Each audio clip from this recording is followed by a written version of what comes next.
ओम शांति।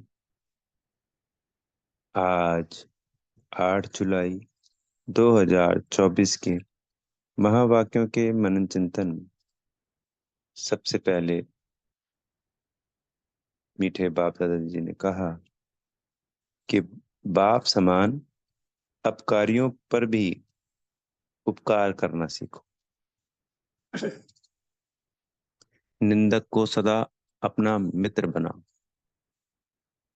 तो इसमें बाबा ने आगे समझाया कि इस पूरे कल्प में जब रावण राज्य शुरू होता है तो सबसे बड़ी जो निंदा की है, गलानी की है परमात्मा की, उनको सर्वव्यापी कहना। अनेकों निंदाएं की हैं, गलानी की हैं, पर उसमें सबसे प्रमुख है सर्वव्यापी कहना। और वो भी बाबा ने कहा तुम बच्चों ने ही की है, साफ साफ कहा। कारण कि जब हम द्वापर में आते हैं तो भक्ति हमारे द्वारा ही शुरू होती है। फिर जब शास्त्र लिखे जाते हैं तो वो हम बच्चों के द्वारा ही किए जाते हैं।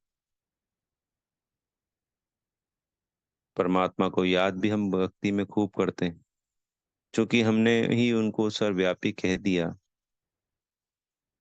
तो फिर हम सभी सर्वव्यापी समझ समझ के बार बार गलानी करते हैं। और भी जब शास्त्र लिखे तो जो सर्व गलानी है वो हम बच्चों द्वारा ही हुई।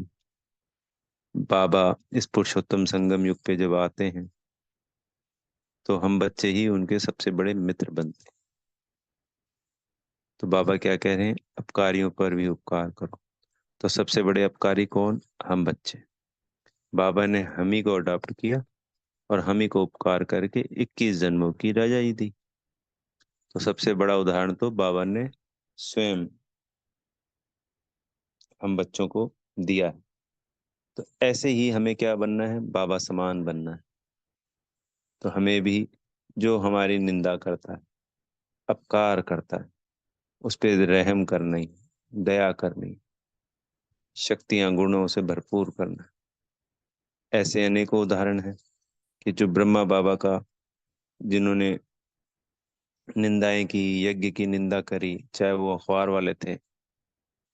बाबा ने कहा कि अखबार में भी जो डालते हैं, निंदा करते हैं, तो उनको भी समझाओ कि आपका भी उपकार हमें ही करना है। आपके वो सदगति गति में ले जाने वाले हम ही ब्रह्मा कुमार कुमारी ही बनेंगे। तो उनकी भी तो उन्हीं उन्हीं संसार में जो भी प्रत्येक आत्मा है जो हमारी गिलानी करते हैं, तो ये तो नहीं कि हम उनको छोड़ के चले जाएंगे। बाबा तो सबको लेके जाएंगे। तो हम बाबा के बच्चे होने के नाते हमें भी ये गुण बाबा से ले लेना है कि कोई भी, चाहे घर परिवार का है, चाहे पड़ोस का है, चाहे सगे संबंधी है, चाहे कोई जानकार है, कैसा भी अपकारी है, उस पर रहम दया भाव की दृष्टि रखते हुए उसे अपना मित्र समझना। क्योंकि जो मित्र होता है कई बार वो हमारी कमियां नहीं देख पाता, ना निकाल पाता, पर निंदक हमारी कमी निकाल देता है। हमारी जब कमी कमजोरी हमें पता चलेगी तब हम परिवर्तन कर सकते हैं। तो वो हमारा बड़ा मित्र हुआ। फिर आज बाबा ने कहा कि बाबा की कौन सी दृष्टि पक्की है और हम बच्चों को कौन सी करनी है। तो बाबा ने बताया कि बाबा तो सबको आत्मा देखते हैं। अब आत्मा देख के वो पिता हैं, वो हम सब बच्चों को बच्चे के रूप में देखते हैं, आत्मा बच्चे। अब हम सब हैं क्या हैं? आत्मा भाई, एक बाबा की संतान। तो बाबा ने अभी क्या पाठ पक्का करा रहे हैं रोज? आत्मा आत्मा भाई का। स्वयं को भी आत्मा देखना, बाबा परमात्मा को भी आत्मा बिंदी देखना, औरों को भी सब आत्मा भाई के रूप में देखना। तो अपने आप को दिन में अनेकों बार ये संकल्प देने हैं। जहाँ पे भी हम वर्क करते हैं, चाहे हम परिवार में रह रहे हैं, चाहे हम जॉब कर रहे हैं, चाहे व्यापार कर रहे हैं, तो जो भी आत्मा मिलती है तो एक संकल्प जरूर क्रिएट करना है। चाहे युगल है, माता पिता है, बच्चे हैं, बहन भाई हैं, कि ये मेरा आत्मा भाई है, ये मेरा आत्मा भाई है। अगर दिन में हम 50 बार ये संकल्प रोज इमर्ज करेंगे, तो सोचिए 1 महीने 1 साल में कितनी बार हो गया।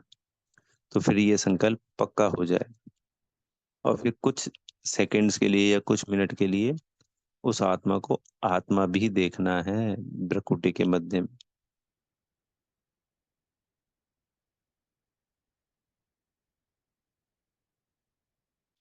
स्वयं को भी देखना है और दूसरे आत्मा भाइयों को भी देखना है। तो इससे देह का भान भी निकलता है।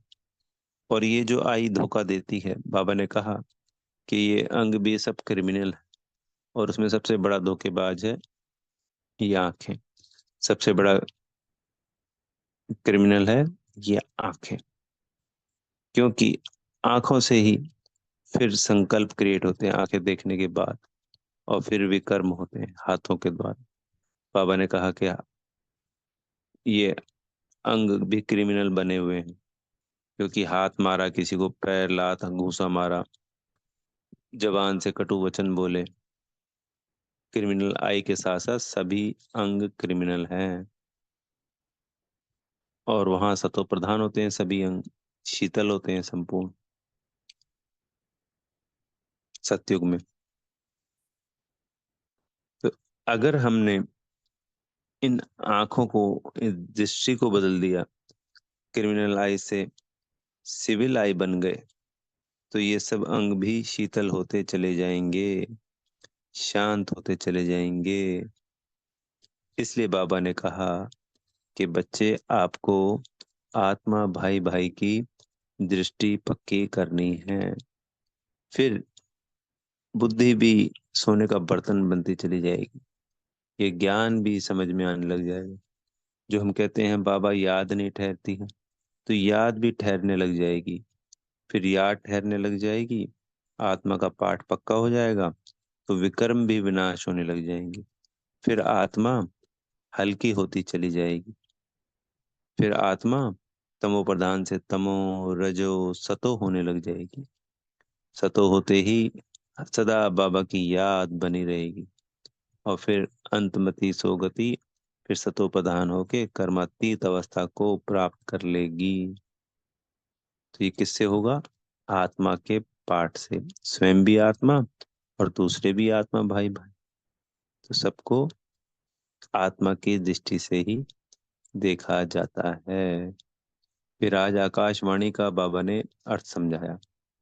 तो ये जो हम बोलते हैं मुख से, ये आकाश तत्व का कार्य होता है मुख से बोलने का। जैसे शरीर है, ये है पृथ्वी तत्व। शरीर के अंदर 70% जल, जल तत्व काम कर रहा है। पेट में जो अग्नि उसको, भोजन को पचाती है, वो अग्नि तत्व काम करता है। तो इसी तरीके से ये मुख से बोलने का, और गले में जो शांति का चक्र है, विशुद्धि चक्र, वो आकाश तत्व से रिलेटेड है। तो इसलिए जो शास्त्रों में गायन है आकाशवाणी का, तो परमात्मा शिव इस धरा पे अवतरित होकर ब्रह्मा मुख से ये आकाशवाणी करते हैं, जिसका गायन शास्त्रों में उस आकाशवाणी के उस ऊपर वाले आकाश से कोई आवाज आई, तो वहां से नहीं आती आवाज, इसी को उन्होंने आकाशवाणी का नाम दे दिया।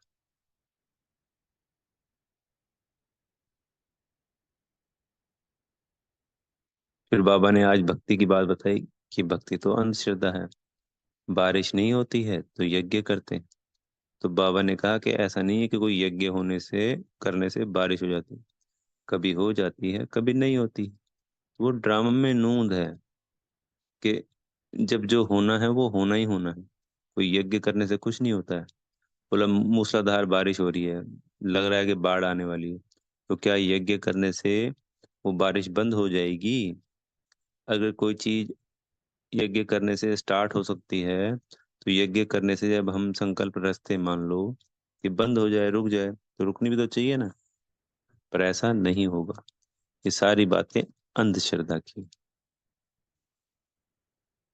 फिर आज बताया कि बच्चे अभी भी रहम मांगते हैं, कृपा कर दो बाबा, शक्ति दे दो बाबा। बाबा ने कहा अपने को आत्मा समझ, मुझ परमात्मा को याद करोगे तो सर्व प्राप्तियां हो जाएंगी।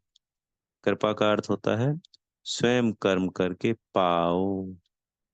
हम जब कर्म करेंगे, ये आत्मा परमात्मा वाला पाठ पुरुषार्थ करेंगे, बाबा की श्रीमत पे चलेंगे, ज्ञान योग धारणा सेवा चारों करेंगे, तो ये हो गया करना। और फिर स्वतः ही प्राप्तियां होंगी। बाबा तो आया ही देने के लिए है। वो तो रहम का सागर है, दया का सागर है। और वो कृपा आपे ही तो कर रहा है। वो इसलिए कर रहा है कि हम ही सबसे बड़े उपकारी थे, और हम ही पे सबसे बड़ा उपकार करता है। इससे बड़ा रहम, इससे बड़ी कृपा और क्या होगी। हमें ही अडॉप्ट करता है, हमें ही रोज मीठे बच्चे कह कह के मीठी मीठी पालना देता है, हमको कड़वे से मीठा बना देता है। इससे और बड़ी कृपा क्या होगी। 21 जन्मों की रजाई दे देता है, संपूर्ण पावन बना देता है, 63 जन्मों के विकर्म को दग्ध करने का रास्ता बता देता है। इससे बड़ी कृपा क्या हो। तो हमें स्वयं पुरुषार्थ करके इस कृपा को पाना है। जब बाबा की श्रीमत पे चलते हैं, तो उनसे दुआएं, उनसे वरदान, उनसे शक्तियां, उनसे खजाने, उनसे गुणों की सर प्राप्ति हो जाती है। तो उसमें फिर रहम की और कृपा की कोई बात ही नहीं रही। शक्तियां आपे ही आत्मा शक्तिशाली हो जाती है, क्योंकि ये भक्ति के संस्कार हैं। स्थूल भक्ति करना तो छोड़ देते हैं, पूजा पाठ ये तो। पर जो वो मांगने का भक्ति में संस्कार था, वो नहीं छोड़ते। तो वो रॉन्ग हो जाता है। बाबा तो अपने आप देगा ही देगा। उनकी श्रीमत जो ये मुरली के द्वारा हमें मिल रही है, उसको धारण करना है, उसकी पालना करनी, और सब प्राप्तियां करनी है। अच्छा, ओम शांति। बेहद का धन्यवाद मेरे प्यारे मीठे बाप दादाजी का। बेहद का धन्यवाद।